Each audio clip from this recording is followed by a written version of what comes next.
Good evening. It is 6:02. I call the meeting of the DeKalb Township Board of Trustees to order. Clerk, roll call, please. Absolutely. Trustee Bradlow. Here. Trustee King. Present. Trustee McNutt. Here. Trustee Thurman. Here. And Supervisor Hess. Here. All are present. Also present is Highway Commissioner Smith. And I apologize. What are your names again? Joan Furtado. Joan Bertano and Greg Bertano. Can we stand for the pledge, please? If our guests would like to lead us, What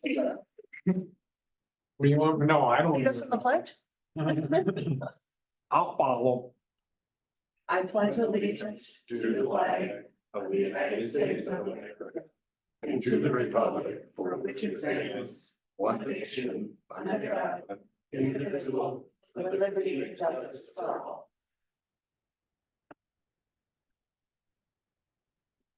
All right, next is approval of the agenda. Does anyone have any changes they wish to make to the agenda?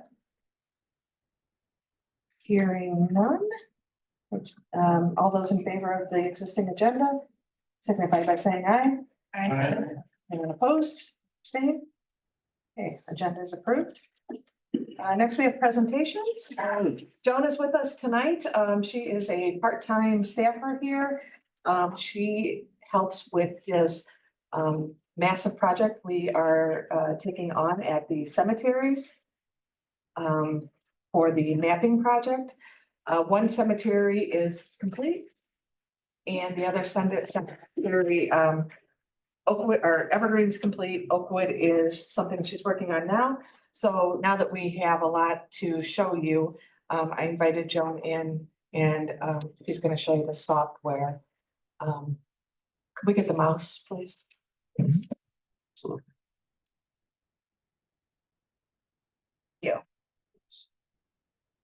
But first in your board packet, you probably saw, I just provided some overview information of the software we use. It's called Sims. It's a cloud product. And the company that created this software is in Wisconsin. So they're nice and local, and anytime we go to a cemetery conference, they do tend to be there. And they're really accessible when we run into some roadblocks and helping us overcome those. So this is the Evergreen Cemetery. Does everybody know where that's at the 7th? So it was the first cemetery in this area in 1855. So everything in green is what is, according to our records, we don't have anybody buried there. So there's a total of 1,312 spaces available in Evergreen, of which we have 802 burials in 672 plots. So there are some plots that have more than one person buried in there. Sometimes, rarely in Evergreen is there 3. I'm discovering that there's lots of 3s in Oakwood, which is kind of strange. There are 9 spots that are restricted. Those are the red ones here that you see. There's something there, a cement marker or a vase or an urn or something that makes it not available. So there's 640 spaces here that are technically available. The blue does indicate that there is a burial there. The yellow, here you'll see a yellow, that is a veteran. And sometimes you can see, might have to get it bigger here. If you see an oval here, that means we don't know whether that person was an adult or a child. We don't have enough information. Sometimes they didn't give us the date of birth. Sometimes they didn't give us anything, neither date of birth or date of death. Of the 25 that are veterans, buried in Evergreen, 5 of them fought in the War of 1812, 16 in the Civil War, 1 in the Spanish-American War, and 1 was in World War I. And there are 2 that I don't have any information as to where they fought. So I'm going to go to So the rectangles are adults? Yes. Well, or they're known. So if you see here, this one is kind of narrow and small, these two here. So that was my indication that they were a child. And then this would have been a full-size person, so that would have been an adult.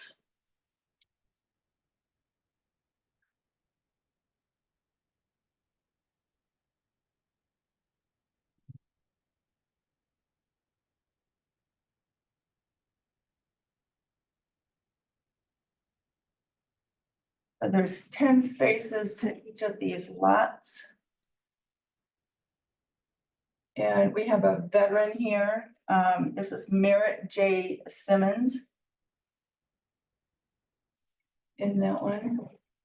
So the information has been input here with his information listed that we have records for. It's all pretty sketchy. Our information. But he was wounded September 20th, 1863 at Chickamauga, Georgia, and then he died just a few days later on September 30th. He was 22 years old. He was one of 1,673 Union soldiers who fought a 3-day battle during the Civil War. And most likely he is not here. He is in a mass grave in Georgia. Just from what I know about Civil War history and burials, thanks to my husband. What information we have that sometimes has been provided by the restoration company has been listed here. So there's some other people that are known. Sometimes the restoration people have done a little research and provided that. And I loaded all of that in so that somebody could look. There's our war hero.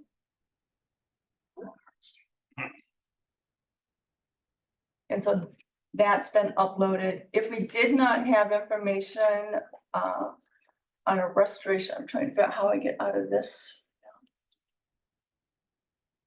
Click on the tab, the Evergreen Cemetery tab on top. Very top, yep. Okay. Then I walked the cemetery last fall and took pictures because this cemetery is so old. So many of the graves, even like this one was, restored a number of years ago. That has continued to deteriorate. So in 10 years, a lot of those headstones won't be legible at all. And they continue to have damage to them. So like I said, the cemetery was started in 1855. And 1854, we were a small village here.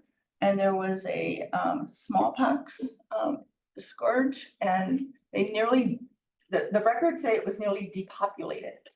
So the first person buried was Gertrude Sweet. If you drive by, you can kind of see her space. Because it's kind of predominant.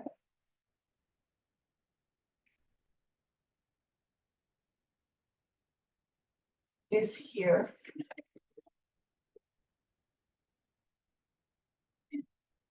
And I have a picture of her grave. It might be because it's a joint monument. It's in her husband. So you can see that one from the road. So that was the first person buried. So the records that we inherited are from 1985, and we got these in 1997. And at that time, there was 115 people. It was mentioned that they did not know where they were buried. They did not know where they were at all.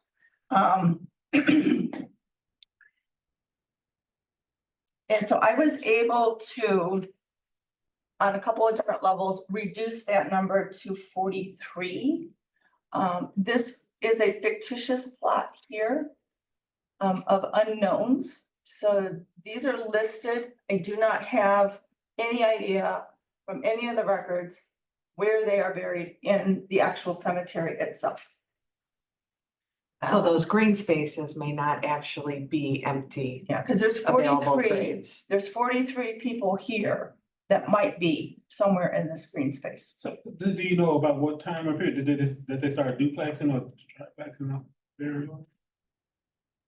The more multiple and. Oh. Yeah, they could have. I mean, there is a veteran here. Sometimes I don't even have, you know, a name. Sometimes I don't, I have infant Smith. And I don't have a date of birth. I don't have a date of death. I might, sometimes I had, a lot, but I didn't have an actual burial location. So in addition to those, I'm sorry, go ahead. In addition to those 43 people where we're not sure where they're buried, if they're buried, those green ones that, allegedly are available because the cemetery is so old over time, headstones break, were taken away, were stolen, deteriorated. So we don't know that those are actually. There's about 115 graves that do not have any kind of a marker on them. I was gonna ask, I thought at some point, we talked about, a machine that could look, Ground penetrating radar, oh, is that the name? Okay. that's the next phase. Oh, Of so we this. haven't done that yet. No, this has to happen in Okay. phases, All right. so we have to know where to look, and this is allowing us to do that. Okay, I have a question, Mhm. actually two questions. So, well, you may have just answered one of them, because if there's more than one person or, do you call them people? Burials. Yeah, in one area, but other areas are empty. But if we don't know, because we don't know, they may not be empty. The other one is, you showed us one war person. Mhm. What about the other people that were in the wars? I mean, is there something that designates them? Anybody in yellow is listed as a veteran. Okay, And I mean, and at the cemetery, is there something that says this person was a? Flags could be put up, or there could be a designation now that we know where they're at, and we can create a list or a report showing where all those graves are. Okay, cause I just think about that. Arlington, is that the name? Yeah, where they are, so I think that's probably, and now, this is a good time in my life to just acknowledge the people that they make those sacrifices. Yes, No matter what, yeah. Yeah. now that we've got them identified, that we could easily go and mark them if we wanted to. Is that our role, or are we overstepping a role if we do that? A lot of times you can work with Boy Scout troops who will do that on Memorial Day. BMW does it a little Okay. bit too, And so, but we have to provide them, a list an area. and where they're at, and so this will allow us to do that. Okay. You can see here where there's 3 burials on this site. And that's now against the law in Illinois. 2 is the max.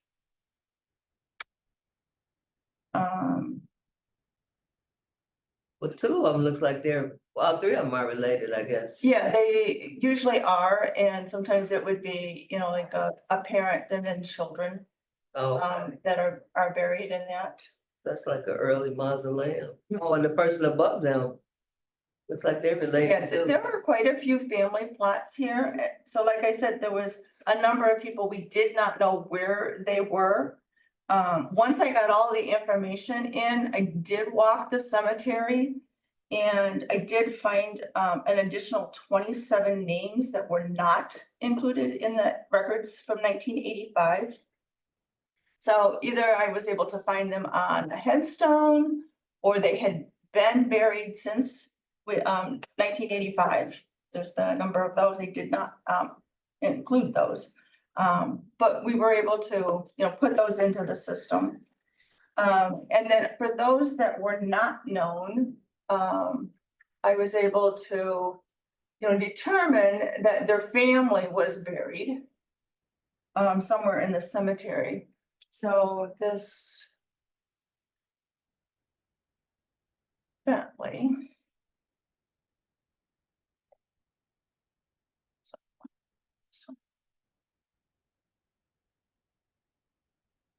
So this is George Bentley. I'm not positive that he is buried there or not, but there are other Bentleys buried here. I was gonna say, what about in a circumstance where they, like, a couple buys their whole, like, the couple and their children's plots, they might not even be there. Right, and we don't have the deeds to know if this, because technically you're conveying the land from the cemetery owners, so us, to families when you sell these plots. And they get a deed that they own that land. And so these, It'd be back then, that That could might not be even have been a complete mess. paper trail, you know. Yeah. Yeah, Or like if they left state and. right, it's less likely to be complicated here, but Oakwood we could run into. so this is the headstone. That's at that, you can see how degraded it has gotten and barely legible. So, These are made out of sandstone. yeah. Very, very soft. So, you know, we've got a picture now of what it looks like in the system. In 10 years, if somebody was to go and look at that, there'd be nothing to it. So at least we have something for them to look at. So I wasn't sure where Mr. Bentley was actually located based on our records. So I just plugged him in somewhere that I thought was appropriate. It was kind of like, where would I like him to go? And then under remarks, I've notated that the actual plot location is not known. So that we do know that, you know, he could possibly be buried in one of these, you know. I'm just guessing. I don't always know who's married to who. Sometimes I can figure that out, sometimes I can't. We've not done a deep dive of digging into the family histories. That would get kind of intensive. Are there any paper records or no? The records we acquired in the 80s from a lady who went out there and walked the cemeteries and made notes. Yeah. So records that go back prior to the 80s. You know, there may be here and there, like in historical stuff, but nothing comprehensive. Okay, yeah, I was thinking maybe in some old file cabinet someplace, but Not here, I don't believe. Yeah, and No. you know, this was a volunteer society and, We'll go you know, back. even if we go back to the minutes, you know, there was discussion in the minutes.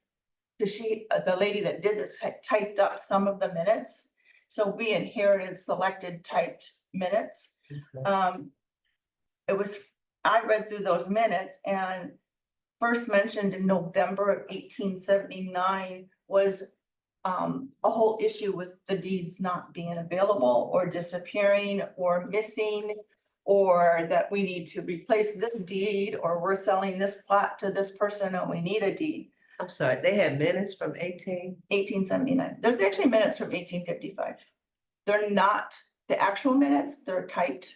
Yeah, no, that's still pretty impressive, I think, that you could, Mhm. yeah, that's Yeah, commitment. so it's kind of an interesting read. But even then, in those old minutes, they acknowledge that their record keeping is not accurate.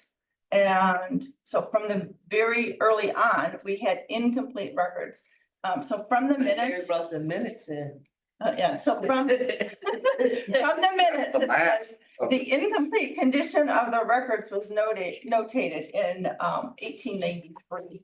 So these are the books that we have that contain, Yeah, she just told me that minutes from Yeah. 18 yeah, something. 1855. That probably came from DeKalb Bank. and then Mrs. this Helton. is the lady that did it all. Oh, And then this is the woman who went out there and walked the cemeteries. She made these with the information that she was able to find. Okay. And then there was this that is the layout of the cemetery, and there's some handwritten stuff on there. But it's not real legible. In any moment. Yeah. But now we have this. What's interesting to me is what Craig just said. You think the bank would have any? well, Record? that's how it ended up coming to the township. When the DeKalb Bank closed, then the township took it over. So then all this, that's what I was always told, that's where all this came from, was the DeKalb Bank.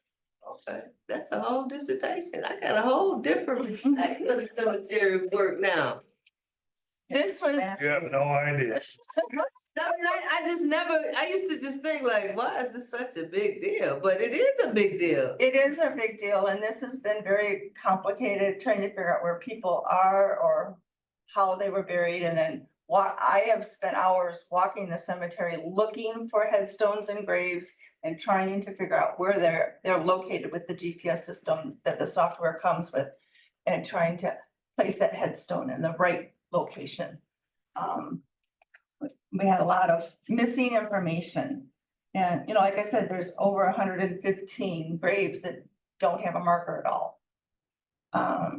And so when you look at this, I know everybody's, asked about all the green spaces here, which we do have, quite a bit of green. And we have some that don't have any, so we don't, it was always alluded that it was getting full, and that's why they bought Oakwood. So we don't know if it got sold to somebody, and that was what they considered full. It could have been sold, and then you just didn't bury anybody there for whatever reason. Because people did that, they would buy, a plot and then they don't bury people. So there are 7 lots that do not have anybody buried according to our records. So that's 70 spaces there. There are 7 lots that have 1 burial. And then there are 13 spaces that only have 2 burials. So, there is some potential there, but you're gonna have to invest a little bit of money, because I know that. Yeah, the ground penetrating radar is, comes with a price tag. But the cemeteries who use it and report out at these different cemetery conferences I go to say the return on investment, you get your money back. So, if we were to put together a business plan, once we're done with this project, this is requiring a lot of time, and then it's gonna be a lot of time at Oakwood. And then we do the ground penetrating radar, then we can have, generate some revenue by selling these available plots, especially if we do it at a reduced cost for maybe residents who, just don't have the funds for something Come up with else. some kind of a scholarship or something. So what all information will you gather from a scan, the ground scan? I watched a demonstration of it, and they're able, it's someone with a trained eye who does it, and they're able to tell if there's objects. It's like an X-ray of the ground. Right, but it's not as clear as, Then there will be a distinguish between 1 body, 2, 3, or remain. I believe, I don't know how you would, because if it's just bones, how do you know? right, Yeah, I mean, I guess. they'll just be able to know that there's something in there, because they So said the that, casket, Yes. oh, they have baskets. oh, they fought. In a wood pine box, back in the 1800s. They didn't put them in, Oh, that's- I assume, they. Concrete vaults didn't come out Yeah, until they just after put World blocks. War II, realistically, so. Who knew? I just thought like maybe the boxes would still be there. The bones might be there, the boxes might be gone. That's what I said with the bones. I mean, I don't know if there's identifying bones. They can say, oh, it's 3 sets of femurs in this, or it's Right. 3 people, or Well, whatever. What the guy who was doing the presentation said is they're able to identify that there's something there. And sometimes it could be a rock, So that's it. What if it was a dog or Has something a else? shaped color on the screen, right? and he's. His trained eye, he's like, CSI. pretty, yeah. Does anybody close to us have one? Like, could we try somebody and just like look at it? what it I does. think this company is out of Wisconsin. Oh, I mean, like anybody else with a cemetery that's That's near. done it. Yeah, well, and that's near. Like, could we say, hey, can we use this cemetery GPS? Oh, the cemeteries don't tend to own it. You hire a company who does. Oh, It's a okay. very detailed. Oh, it's a job, career. Okay, Yeah. all right. How much does something like that cost for a cemetery this size? I haven't investigated that yet. I just thought it's gonna be a lot. But at the bare minimum, by having this and knowing that there's certain areas that really don't need to work in. It's Right. really a cost savings all in its own. you know? Yeah, And So- the company that did the demonstration does work closely with the company that developed the software, that they know the software, and so they would just, log in and then they're able to take it from there. So how would, I don't know, maybe it's not even, but I was just wondering, how would they reconcile? So if we have a record that says there's 3 people in it, the person comes out of the song and say, it looks like there's 1 person in there, how do you reconcile that? They're not gonna look at the ones that are occupied. Oh, They're okay. gonna look at the ones that we think are unoccupied and tell us. Okay. But I thought we also saying that there's some that we thought were, that we may think are occupied, but are not occupied, so they wouldn't scan everything. yeah, They're just gonna go after the green. Green, okay. yeah, that would be, the wisest investment of taxpayer dollars is to, figure out, which ones are available for sale Right. so that you can sell them. And not worry about the others. Yeah. Make the assumption that there's 3 people in that grave and you don't sell it. You focus on this right here and say, there's something available for us to sell here. Right. And eventually what we can do when we have this done is we can take this information and put it online. Cause it happens maybe a couple times a month, someone will call us and say, I'm doing ancestry and it says that my relative is buried at blah, blah, blah, blah. And so they'll be able to go online and look for themselves. What is the accuracy of something like that? So if they say something is, that's 100% accurate, something then, if they say it's not, it's also, there's not false positive, false negative. And I'll invite them into a board. Okay. Come on now, when we start digging. Based on the records we have, Alright. somebody is, buried here and their name is Josephine Barnes. So Evergreen is done, Oakwood is underway, Oakwood is in process. and Oakwood is a much bigger cemetery. And I'm encountering a mess already. The pool's not part of this. thing. No. I So, don't think anyway. Never know, poltergeist. I'm already encountering mapping problems and mapping issues where what's listed in the records is not showing up on our map. So they'll say that, it's lot 1, lot 4, and there is no lot 4. So I'll have to, or somebody will have Change to, directions that been in the back part there. Well, It's very difficult to. back here. Some of that land is since some, Yeah, sunken headstone. Yep. And from what information I've already put in, I already have 120 names that I do not have a location for. So I will encounter something similar with Oakwood that I did with Evergreen. so this takes time. The Evergreen Cemetery, Joan works on an average, let's say 10 hours a week. 10, 15, not even that. Yes, well, when it was cold and wet and windy, I didn't go out. I don't think November, December, I didn't put any hours in, I don't think, so. So, but at that rate, it's taken A year. a year Mhm. to do the smaller cemetery. Yep. So I'm excited to proceed with Oakwood, and that's probably where we'll do the cemetery mapping or ground penetrating radar first, because we do have so many community members who express interest in being buried there. Thanks a lot to the the road district for the condition of the cemetery, because it does look great there.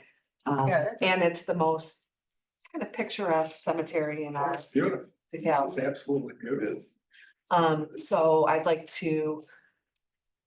We could have some revenue then, but when we have more than a certain amount of burials, then, we have to do certain things with the state, so it's not just as simple as, oh, let's bury, 25 people there a year. Then our status changes with the state.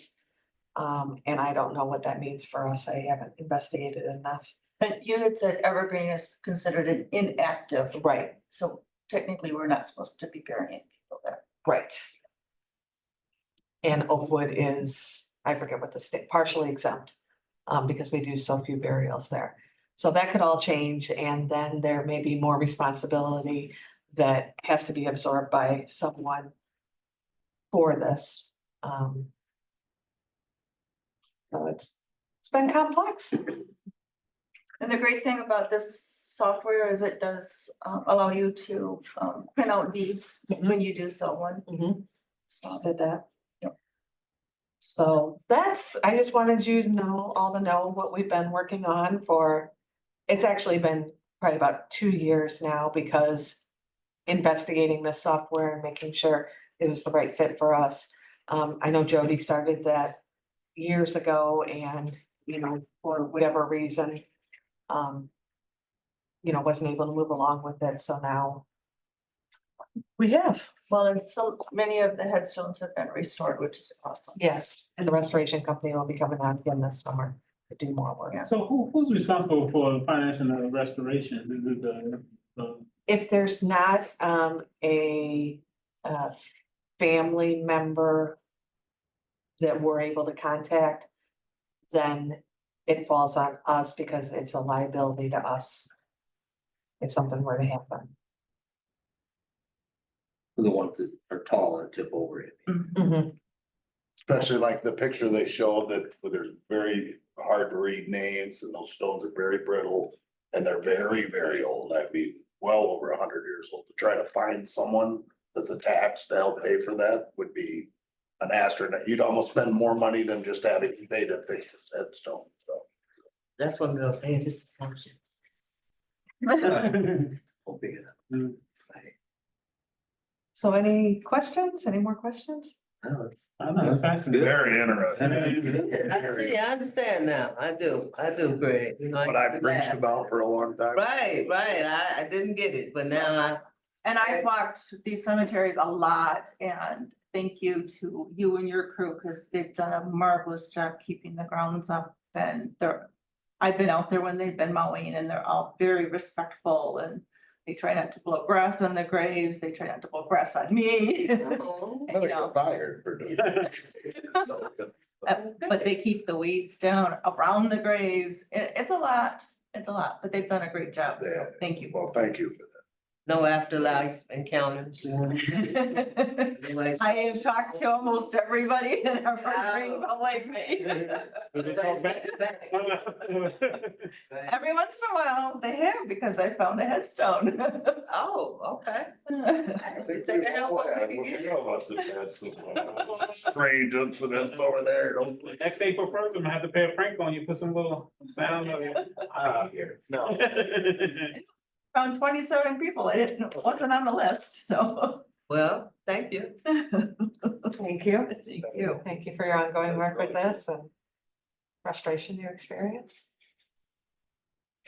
Yeah, that's a real kind of commitment to that, so. Did you take a recording device, like a video recording device when you go out? No, I do take my phone out, because I can do some GPS tracking until I get to the middle of Evergreen, and then I lose signal. The reason I was asking, because, we have 360 cameras that that I have, our group uses at the university. So we can go around, we'll take one picture and it's 360 degrees and it's 4K. And you can go back and you can circle around and you can read stuff later. And so we don't have to revisit spaces twice. Maybe you'll have to meet Joan at the cemetery. The camera's only $500.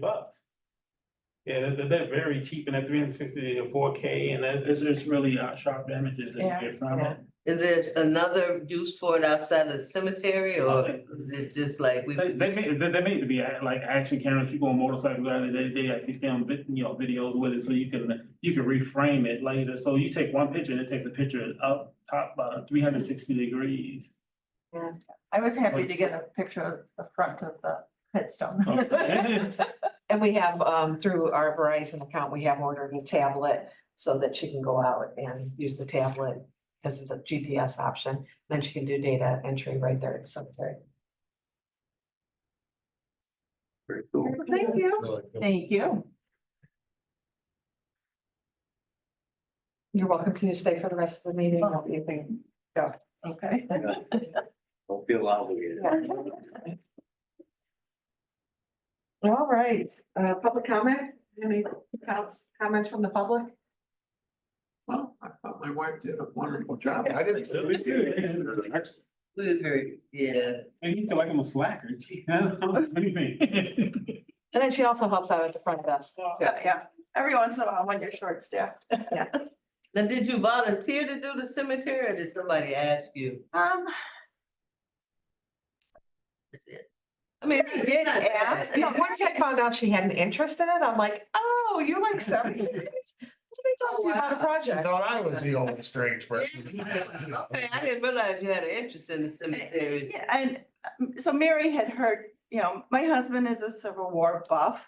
Oh, And okay. so anytime we go, do any traveling, we always stop at a cemetery. All of our travels Older ones. always include old cemeteries. Because then they have the GAR, Grand Army of the Republic, and that's a 5-pointed star.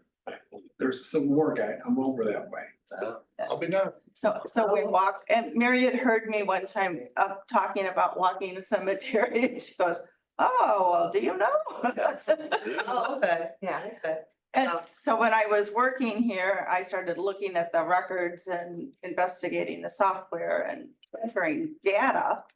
And so then I just continued. I just left for strategic planning, is why I was kind of running late. But one of the things that the person said was that when you recognize who you are or what you know, the job comes to you. And so it seems to be true, even outside of academia, that's what happened. Yeah. Yeah, I mean, I guess it's because of you, but I still. like Civil War history, and then we took an interest in the cemeteries, but the monuments. And Oh, okay. sometimes the monuments can tell you more than just reading on them. Okay. Like if you see a monument that looks like a tree trunk and it's so high, that's the tree of life. Now, there's going to be parts like branches off, they're cut off, they're short branches. That means somebody died before that person did. If you go to Oakwood, there's some like that. Another thing would be if you see a small stone and you see like a lamb on it, oh, you know there's a child there. A lot of Yeah, so- symbology. Lot of Yeah. interesting stuff. Well, I guess so, because I never knew those things Yeah. before right now. Well, I invite you all on a nice day to go walk Evergreen and take a look at who's there. A lot of historical people. DeKalb. I want to go to Oakwood. I've heard that it's beautiful inside. Oakwood is very nice, yes. All the different. Yeah. Thank you, All Mary. right, thank you. Everyone. Thank you. All right. So like the Gliddens and those people are out here buried? Do we know? There, yeah. Oh, Right on the front. You have a Glidden that's supposed to be buried at Evergreen. He has a monument there, but he's buried. Fairview. Oh, yeah. And I oh, forgot, you remember the name that was that I found where there's a, there could be a grave, but no, he's buried there. Well, that Merritt Simmons, sure. You remember there was a name for that though. All right, we're gonna move on. Okay. Okay. all right, thank you. Bye-bye.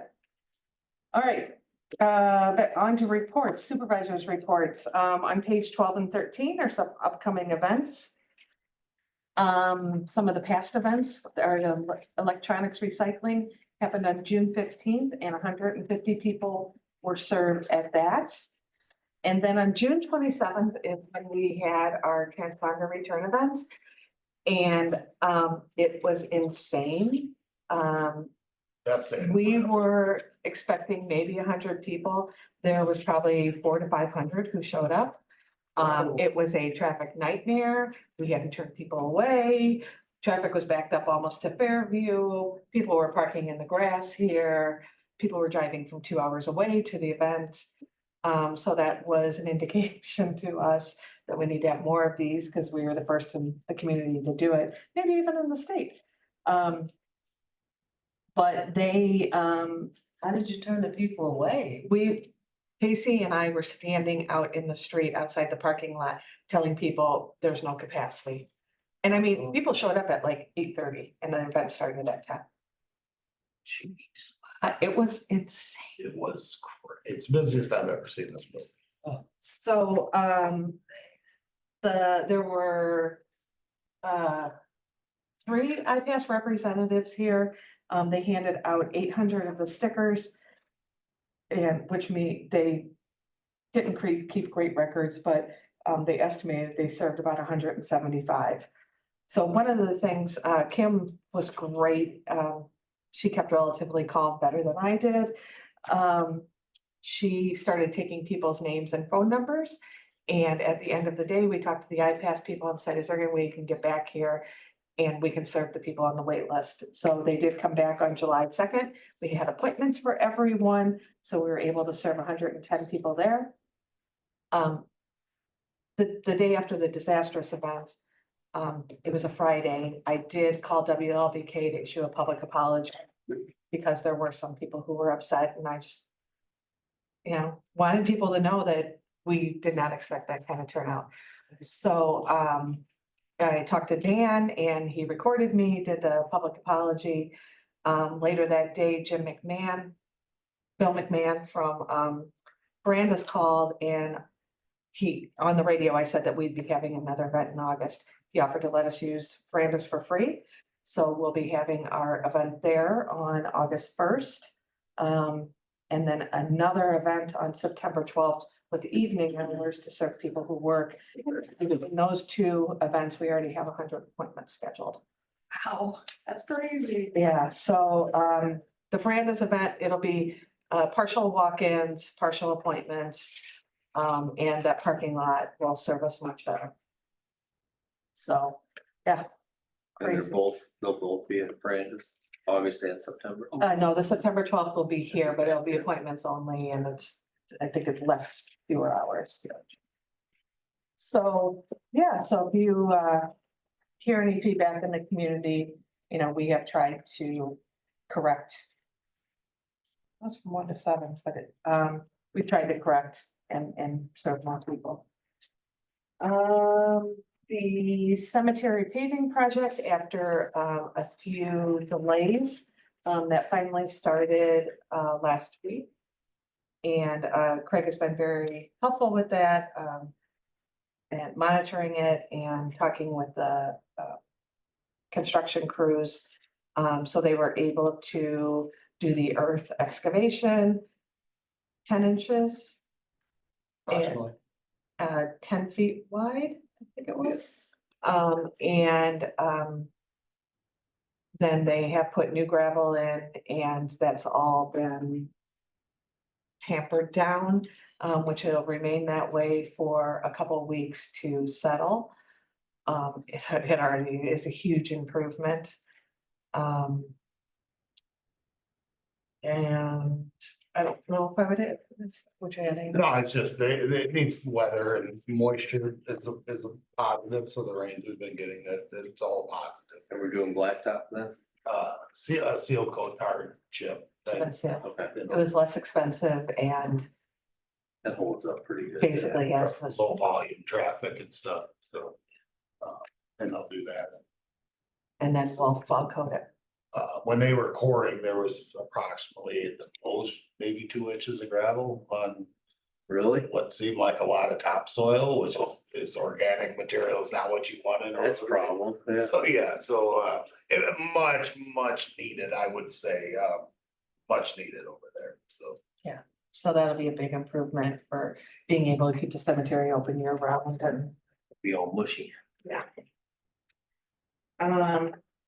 And then the other thing I want to discuss is, as you know, 180 days before the next election, we have to have a salary setting resolution.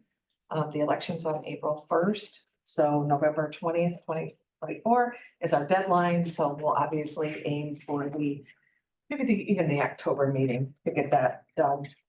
In the last Perspective magazine was a township salary survey with some information.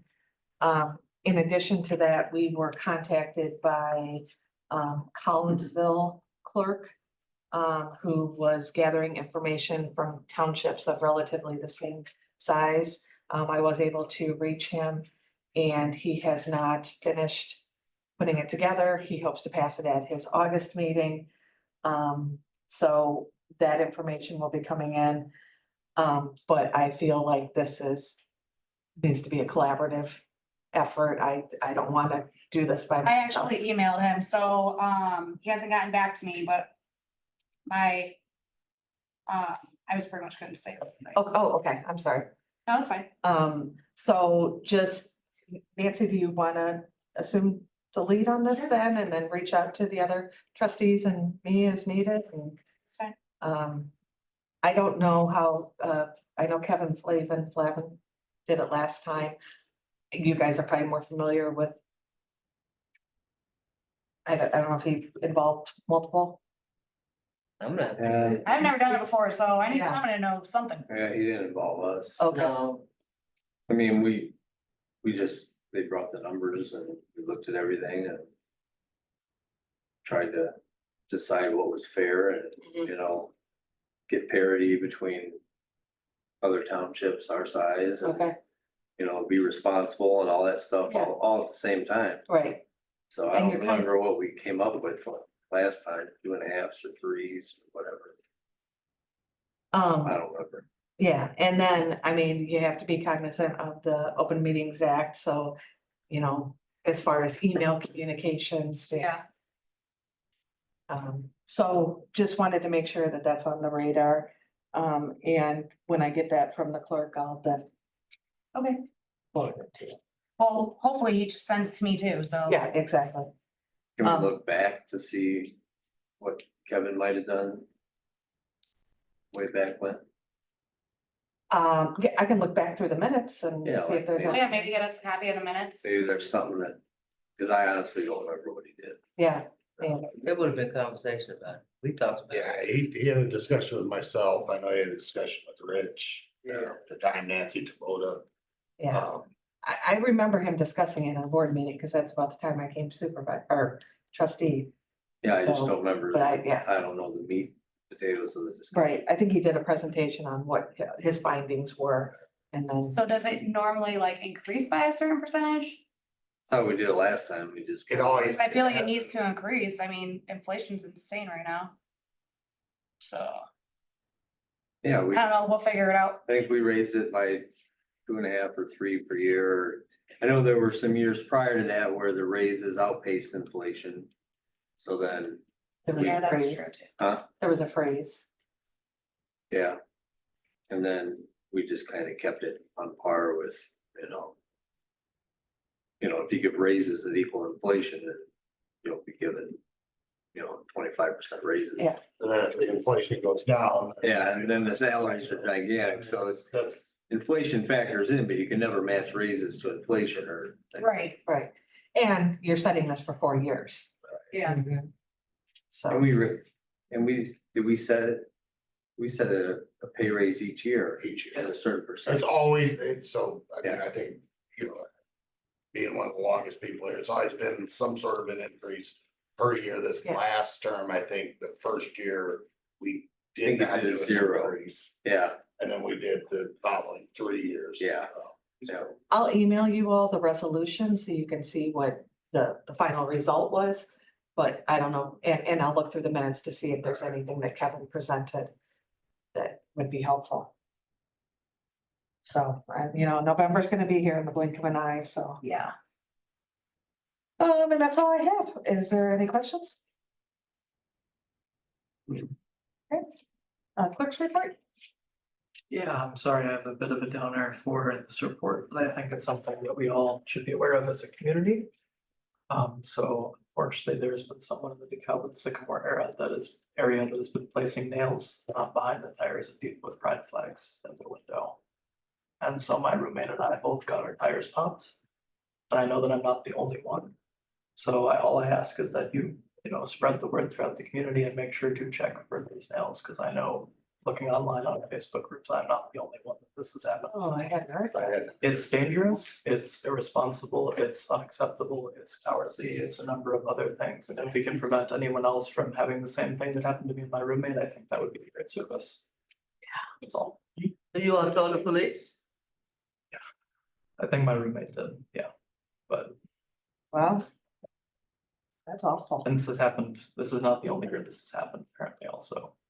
This has been a recurring thing around right after Pride Month, it's like, I guess it just happens, so. Like, have you heard of it in towns other than DeKalb or just DeKalb? So what happened was I got my tires popped, my roommates popped on the same day, and I'm like, well, I've never hit a nail or anything in my life. That seems suspicious that that would happen on the same day. So I go and get my tires fixed at, I think it was Mavis. She had said, yeah, a bunch of people have been reporting that there have been a bunch of nails in their tire and they've all had like pride flags in their windows. So like it's just been a thing. Apparently it started in Sycamore, but I think I may be one of the lucky first cases in DeKalb. I'm guessing it's probably the same person, right? Group of people. Yeah, because obviously we have a wonderful, like, accepting community here, and it is just like one person, but I mean, that's dangerous to everyone, regardless of who you are, right? If my tire's blown and I don't notice, Yeah, that could cause a serious accident. right? I was about to actually take my roommate to the airport for this work conference that I had to go to. And I didn't realize, like, we had known their tire pop because theirs blew out. Mine didn't, there were just nails in there, but my sensor didn't, work and tell me, but then I was like, you know what, I'll check my tires too, and sure enough, there was like 3 in there.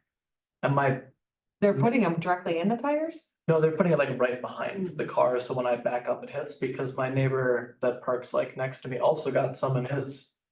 Wow. We were all near each other, so. Well, I hope they catch them. People are crazy. Have you all heard of this, like at the PD? I'm not saying, no, it hasn't been like, there hasn't been a rash of it in DeKalb yet, that Okay, I know of. Yeah, no, I heard it was more so in Sycamore, and I think that I might be the first of a wave, in DeKalb, right? Cause you don't have you and your roommate, your tires don't, get nails in them in the same day, and so it's like, there's a 3-car stretch, right? All 3 cars don't randomly get nails fine. Right, yeah, I just asked him because he works there, maybe Did he this heard happen? that it was a thing. Oh, it was literally about 5. Couple days ago now. Well, I hope the person's caught. Highway Commissioners report? Not much. We're going along with our projects. Fairview East is done. Greenwood Acres is supposed to start real soon here, I hope. And other than that, me and the guys are just working along. I just want to say thank you. I know the young people that work for me try their darndest to make sure the cemeteries look great. And I think it shows. So they're 2 of the best people I've ever had work for me. And like I say, I think their work shows for it. Yep. That's it for me. So you gonna buy him lunch or something?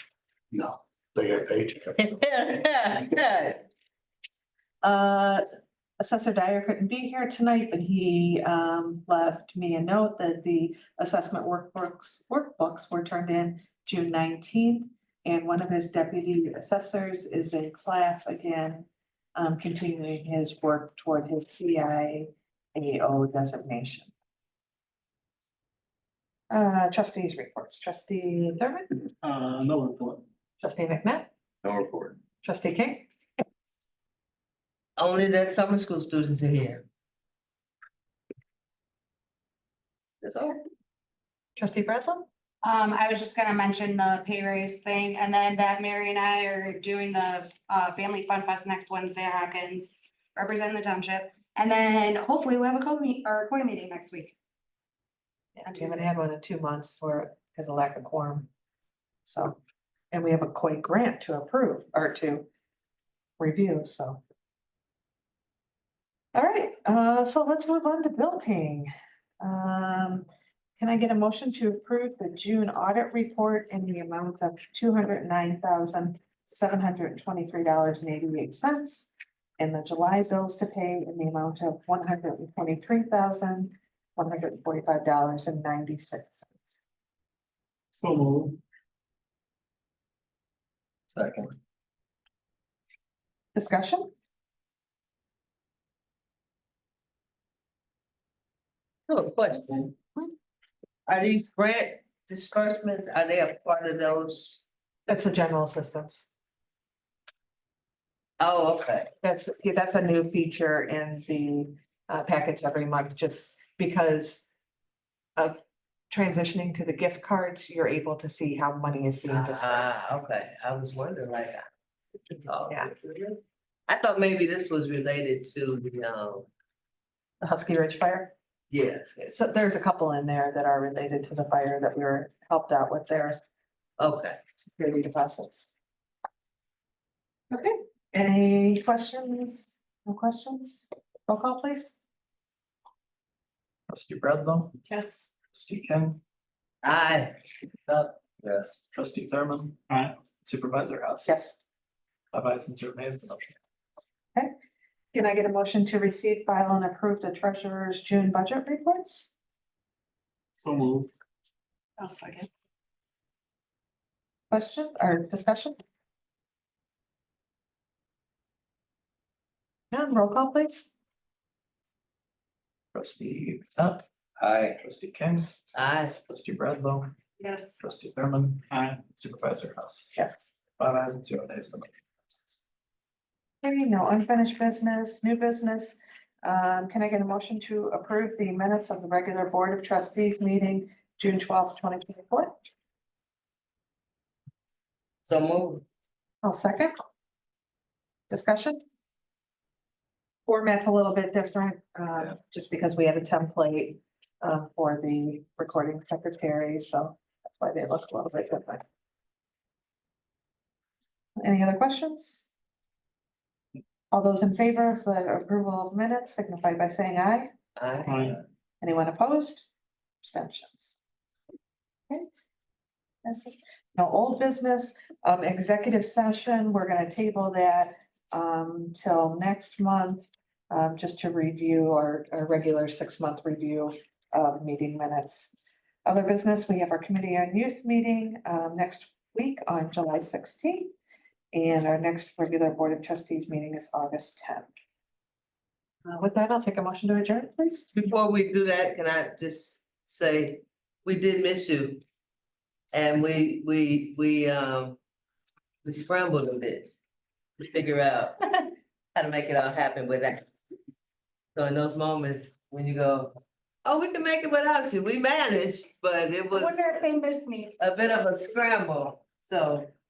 Well, I will say this, if I'm ever out, I can always step aside for a call if you need to talk about it.